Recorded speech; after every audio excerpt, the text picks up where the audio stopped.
What's up guys, it's Tommy here and welcome to a brand new Liverpool transfer news video, and today's topic is that Philippe Coutinho is once again linked with Liverpool, and this time it could be different because Mundo Deportivo, a Spanish news outlet, reports that Coutinho's agent Kia Ropchan is working behind the scenes to orchestrate a deal with Liverpool. So we will have all the details for you guys in this video, and I want to say a huge thank you to OneFootball for sponsoring my channel for this month. OneFootball is the home of football, my favorite app. I've been using it for years. You can find all kinds of football news on there, and also you can find the stats, the latest transfer news. I've been going there almost every day checking the Liverpool transfer news because they combine the best and most interesting transfer news and football news. And you can find also interesting videos, stats, analysis,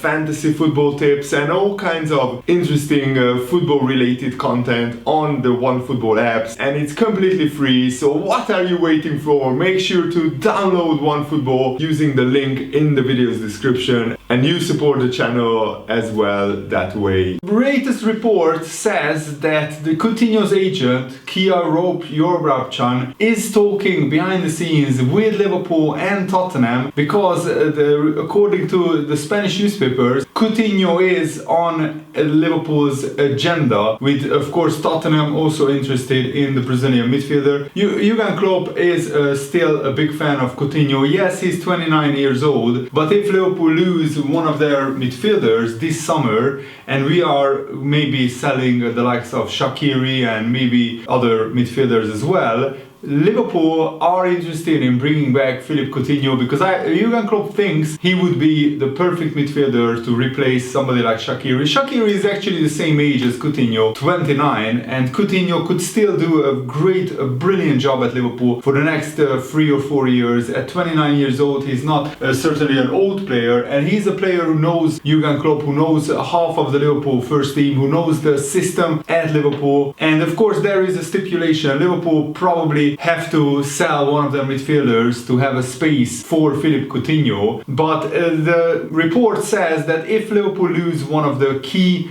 midfielders before now and the end of the transfer window, then Jurgen Klopp would want to bring Coutinho back to Liverpool. So let me know in the comments below, do you want Liverpool to re-sign Coutinho? Do you want Coutinho to go back to Anfield and to potentially win a Premier League title, win a Champions League, something that he didn't do the first time he was at Liverpool? And I think he has unfinished business. He would have massive motivation to show the world, to show the Premier League, to show Liverpool fans that he still has it, he still got it, that he is still a big player, a big game player. Coutinho scored so many wonder goals with Liverpool. I still have such a strong emotional connection and emotional attachment to Coutinho, because some of the most epic moments during the Coutinho years was when Coutinho got the ball, he got past 2 or 3 players, and then he smashed it into the top corner, when he scored wonderful free kicks and long range goals against the likes of Manchester City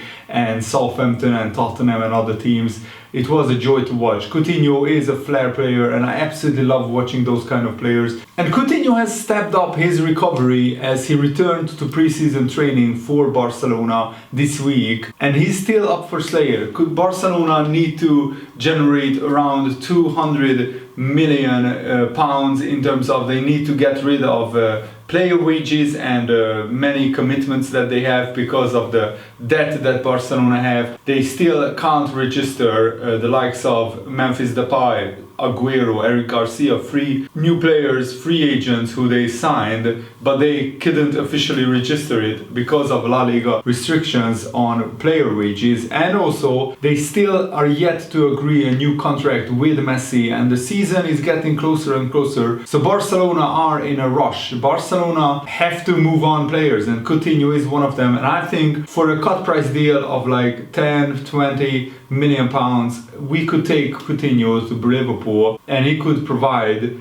a lot more goals than Wijnaldum. Of course, they are also different players as well. Tottenham are also considering a move for Coutinho in the event that Harry Kane leaves. New sporting director Fabio Paratici is reportedly already thinking about how he would spend the 150 million that Tottenham would get for Harry Kane. Coutinho couldn't be one of the players brought in by Tottenham. The report also claims that Coutinho, of course, is on Liverpool's radar. And I really am looking forward to reading your comments under this video, because many Liverpool fans, including myself, had a very bitter taste left in our mouths when Coutinho basically forced through a move to Barcelona. And I'm not sure if Jurgen Klopp and Coutinho still have a good personal relationship. I'm not sure if they talk even recently, but I'm sure that if the price is right, if the salary, the wages is pretty decent, then Coutinho would be a very good and very sensible option for Liverpool. Because remember, the one weakness that Liverpool had in recent years was the lack of goals from midfield. And even though Liverpool won the Champions League, won the Premier League, we could be even stronger with a midfielder who could regularly score 5 to 10 goals, or maybe even 10 to 15 goals, and that's what Coutinho could bring. Of course, the big question mark around Coutinho is that his fitness. He got injured in December, he hasn't played football for half a season, but that could play into Liverpool hands, meaning we could say to Barcelona, give us Coutinho on a 1-year loan, let's test him out, let's see how good he is in the Premier League, and if he is good enough, and if he has a brilliant season or a great season at Liverpool, we will buy him from you for like 20-25 million. Let's make a deal like that with Barcelona. I think that would make a lot of sense, and I think Barcelona would say yes to that, because they just want Coutinho off the wage bill. They probably want to sell him permanently, but no club has bid for Coutinho for the last like 6 to 12 months, and that is pretty telling that Barcelona's valuation of Coutinho is probably higher than what the market is willing to pay for him. So let me know in the comments below, where do you stand in this Coutinho debate? I would only bring Coutinho back to Liverpool if the price is right, if his wages are pretty modest, on 150k weekly wages, plus, as I said, 10 to 20 million pounds, I would bring Coutinho back to Liverpool. But if it's anywhere between like 25 and anything upwards of that, I would say no thank you. For 25-30 million we could sign a younger midfielder with as much potential, or maybe even more potential than Coutinho right now. And according to a Turkish journalist, Wolves have bid 10 million pounds for Divock Origi. I think Wolverhampton is interested in Origi. They want another striker next to Raúl Jiménez, because Raúl Jiménez is still, not 100% after his fractured skull injury, which was horrendous last season. And I think Wolves want to have another striker who is a premium, like regular goal scorer in the Premier League. I mean, proven regular goal scorer. Probably Origi, you wouldn't call him a premium goal scorer, but he has the experience. And I think for a team who plays attacking good football, and where Origi would start like 80 to 90% of the games,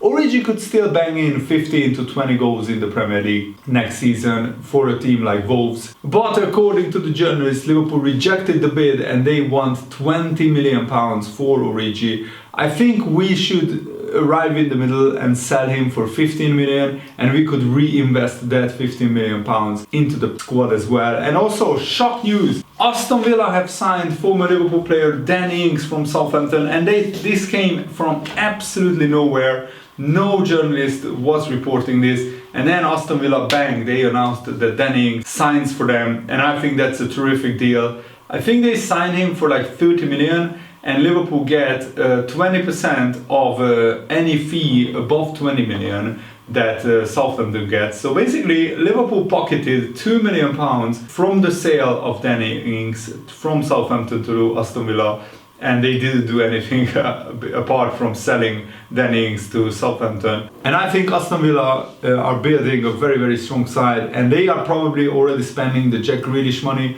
I heard that Man City bid 100 million for Jack Grealish, which is absolutely ludicrous. He's a great midfielder, don't get me wrong, but he's not worth 100 million pounds. And Man City already have an amazing array of midfielders. Why do they need another attacking midfielder when they don't have a proper out-and-out striker apart from Gabriel Jesus?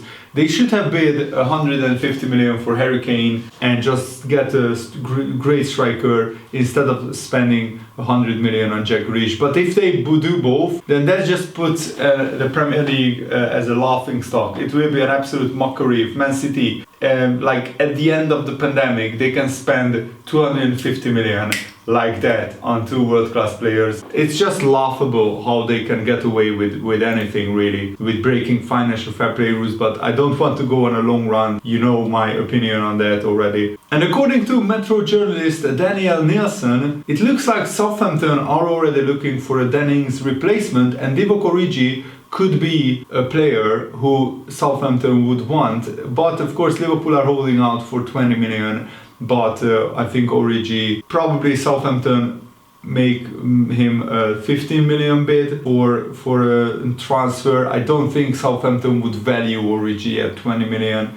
But it worked before for Liverpool, that they waited, and then enough clubs said that we will try and bid, and Liverpool got a very, very good money for a striker. Before it worked with Dominic Solanke. We sold him for like more than 15 million to Bournemouth at the time. And I mean, Origi is a much more proven player as well. And also great news, Alisson, our goalkeeper, signed a new 6-year contract. So Alisson is a keeper at Liverpool. He stays for another 6 years, and by the time his contract expires, he could be 34 years old if he stays until the end of his contract. And I think this is a very, very exciting news, because Alisson is one of the best, if not the best, goalkeeper in the world. And he said that I didn't waste too much time to think about that. It's something we just built in those last 3 years. The confidence, the trust that I have in the club, and the club has in myself. Me and my family, we are really happy here. My kids are settled in England, in a different country, but they are growing up in that way. So we are really happy. I'm really glad that I can keep going on with my work here, doing a good job. So I'm really happy to make this decision. That was not hard for me. And Alisson already made 130 games for Liverpool, and he got 57 clean sheets already. And he was one of the main reasons why Liverpool won the Premier League, the Champions League, and he was also instrumental in Liverpool finishing third last season. And if Liverpool's key players can stay fit, the next season, I mean this season that is about to start, we can attack the Premier League title and really go for it. He said, we have set goals and we have to set them high. Winning everything that we are playing for, the Champions League, the Premier League, the domestic cups, everything. I think we can start from there. But obviously winning depends on what we will put on the pitch, what we will give on the pitch, and we have to give 100%. If we can push harder, we will go and achieve great things with Liverpool. And I think Alisson wants to win many more trophies at Liverpool. And this is the major change under Jurgen Klopp. When Jurgen Klopp arrived at Liverpool, Liverpool was a selling club. We sold our best players to Barcelona, to Real Madrid. And now our best players stay at Liverpool. They sign new contracts and they want to win the biggest trophies at Liverpool, and that is brilliant. And Jose Enrique also revealed how impressed he was with Harvey Elliott in this pre-season. He said, I love him, Harvey Elliott. There are rumors that if Shaqiri leaves, then he will be a major player in the Liverpool squad. He will take his position. He has done really well in the Championship, but to play for Liverpool is another level entirely. He's very, very young, but I do believe he's going to be a first-team squad member and he won't go out on another loan. And I also believe that. I think Shaqiri could stay at Liverpool, he could still leave. That's up in the air at the moment. Shaqiri said in a recent interview that he's really looking forward to the season with Liverpool. He's looking forward to trying to win another Premier League title. So it looks like maybe his move to Lazio or another Italian club has fallen through. Of course, those facts will not be revealed publicly. The very latest interview by Shaqiri suggests that he's more likely to stay at Liverpool than to leave. but still Harvey Elliott will play a major part. When I started recording this video, Liverpool were still in action, playing pre-season friendlies against Bologna, and Diogo Jota and Sadio Mane and Minamino all scored great goals, but I had to record this video because it's pretty late still. I'm on holiday, so I really hope that you guys appreciate the fact that I'm still recording Liverpool transfer news episodes for you guys. And it looks like Liverpool are on fire on pre-season. Van Dijk and Gomez started against Bologna one game, if I remember correctly, but I will have probably the details for you guys in tomorrow's transfer news episodes. And it looks like Neil Jones, Liverpool correspondent for Goal news outlet, said Liverpool are ready to let Ben Davies leave on loan, with Sheffield United leading the race, but he also is of interest to other clubs as well. Celtic and Bournemouth are also keen on Ben Davies, and I think that would be probably his level. Liverpool is probably a little bit too high for Ben Davies, who was of course a Preston player before Liverpool signed him for a very little fee, 2 million. I think Liverpool have enough centre-backs with Nat Phillips still at the club and Reece Williams. We have like 6 centre-backs, so Ben Davies is at the moment free to leave on loan to another club, and we will see what happens with him in very soon. And I really hope that you guys enjoyed this transfer news episode. Thanks for watching, have a nice day, see you later, goodbye.